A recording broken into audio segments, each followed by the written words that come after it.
Hi everyone, welcome to Chapter 6, Merchandising Operations and the Multi-Step Income Statement. Relatively speaking, this chapter is lighter. It has less substance. So just want to give you a heads up. I think we could use a break, so to speak.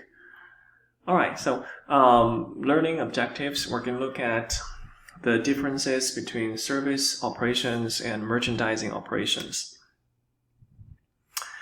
And we're going to look at the difference between periodic and perpetual inventory system. We're also going to analyze purchase and sales transactions under a perpetual inventory system, and we're going to analyze sales of bundled items under a perpetual inventory system. So here, when we are going to analyze the sales of bundled items, we actually touched base on this concept before when we looked at revenue recognition. Remember, we had the 5 steps of revenue recognition. One of the steps is to allocate the bundled together or aggregated revenue to different components, whether it's service or product sales. So we're going to revisit that concept here and also going to look at some examples here too.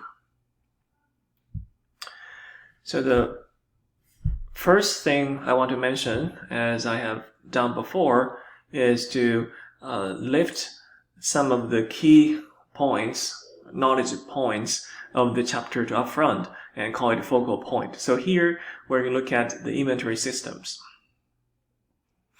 If we look at an inventory system, where we have 4 pieces of information here. Of course, there is an intermediary step. If we count that up as a 5th one, that's fine too. So the 4 are the beginning inventory, and we made some purchases during this period.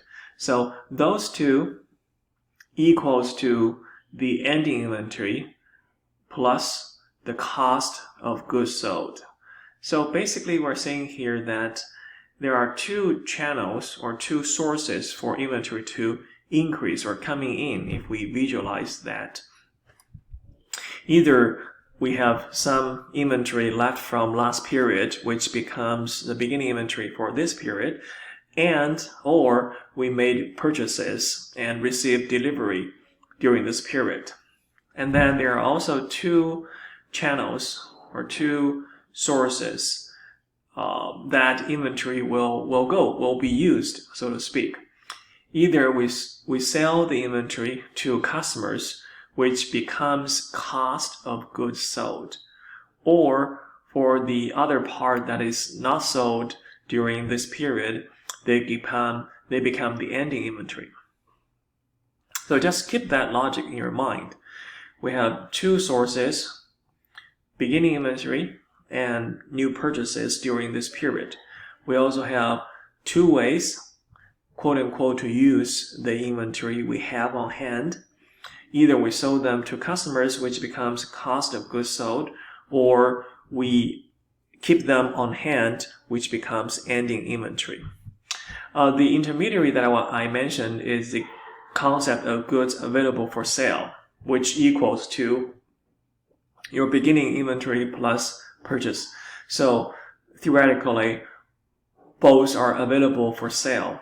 And then the goods available for sale has 2 places to go, either being sold to customers or still here becomes ending inventory on the balance sheet. So here, notice that cost of goods sold is an expense will be reflected on the income statement when the ending inventory is an asset, right? Inventory is an asset, so will remain on the balance sheet.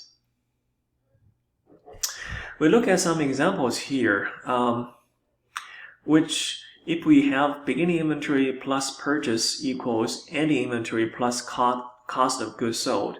And then if we do some simple 1-step transformation, we can get beginning inventory plus purchase minus ending inventory equals cost of goods sold, or beginning inventory plus purchase minus cost of goods sold equals ending inventory.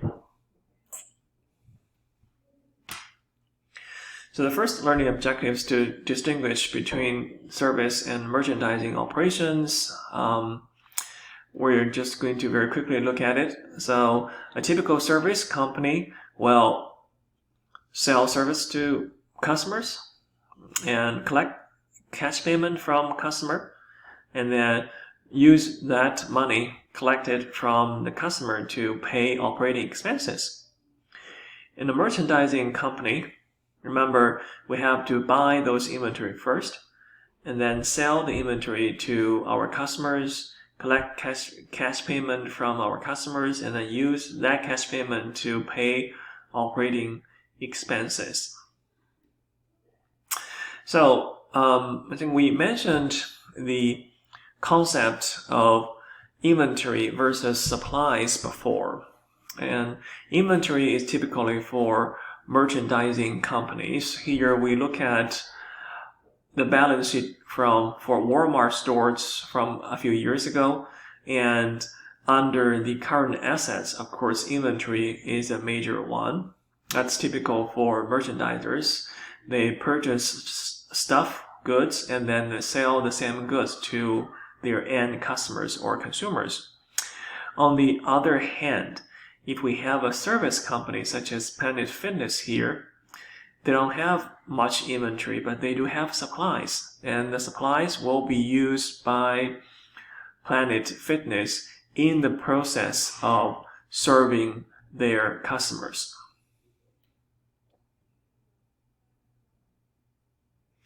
So if we compare the income statement of those two companies, as we mentioned, part of the inventory, the part that are sold to customers, becomes a cost or an expense, right? The cost of goods sold that need to be deducted from the sales revenue.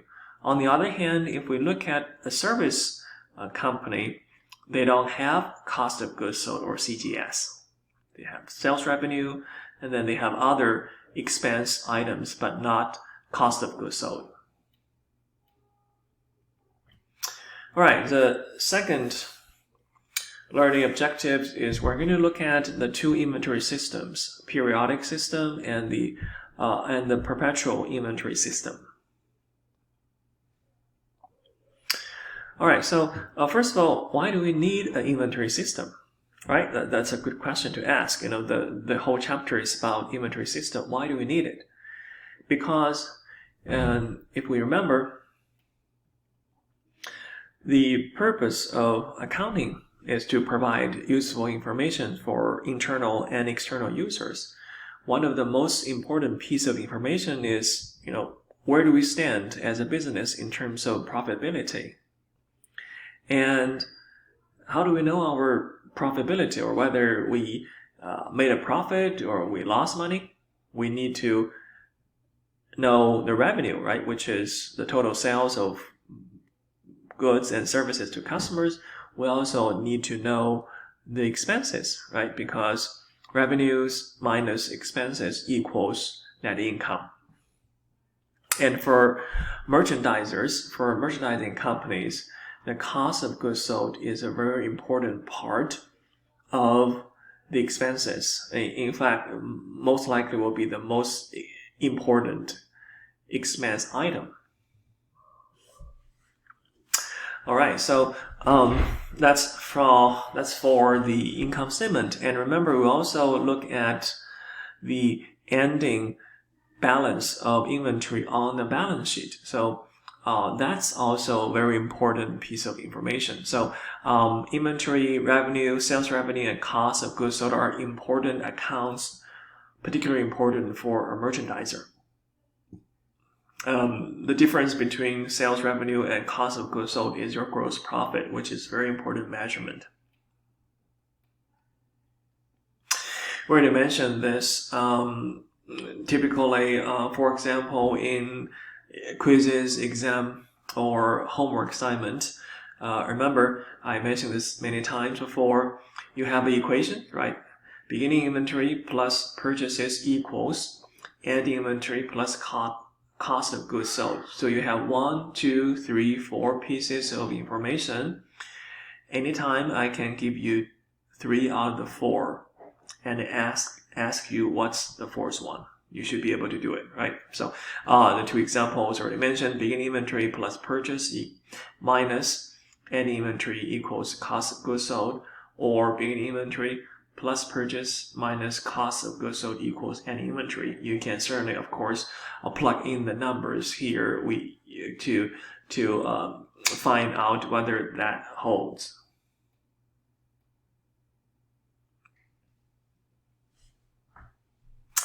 So the difference between periodic inventory system and the perpetual system.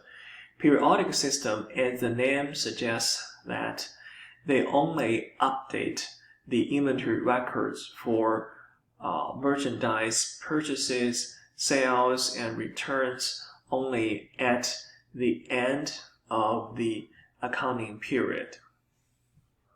Okay, so to determine how much inventory is on hand and how much inventory has been sold, the periodic system requires the ending inventory be physically counted by the employees at the end of the period. So remember from the previous slides, we want to know what's the CDS. We have the beginning inventory, that's the ending inventory of last period.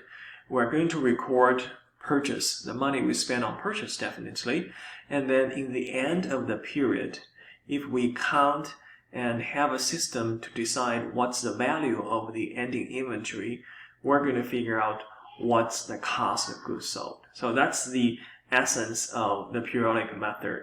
Use beginning inventory plus purchase minus ending inventory equals cost of goods sold. We're going to look at examples together. So, but let's look at the definition of the perpetual inventory system first.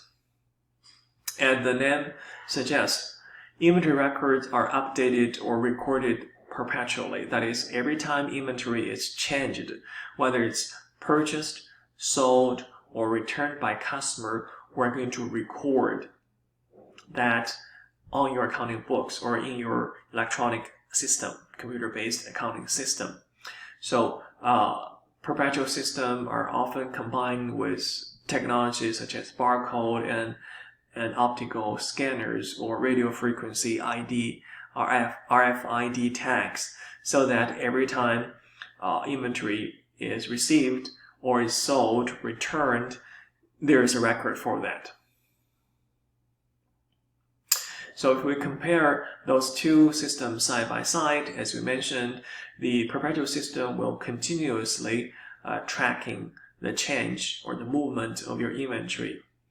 The periodic inventory system, on the other hand, there's no up-to-date records. Okay, so on the surface, obviously, from an accounting perspective, from an internal controls perspective, perpetual system is better than the periodic system, right? It provides more information, it's more up-to-date.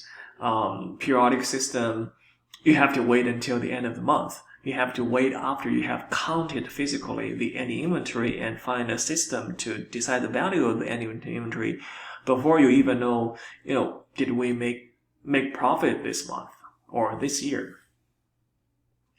And perpetual inventory system also have another important benefit, that it can estimate shrinkage. So shrinkage basically means employees, managers stealing from the company.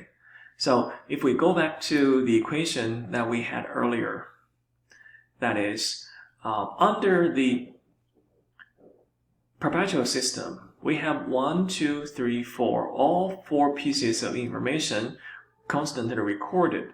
But the perpetual system, the benefit is we can look at the beginning inventory, purchase, and subtract the cost of goods, so we get the ending inventory that should be.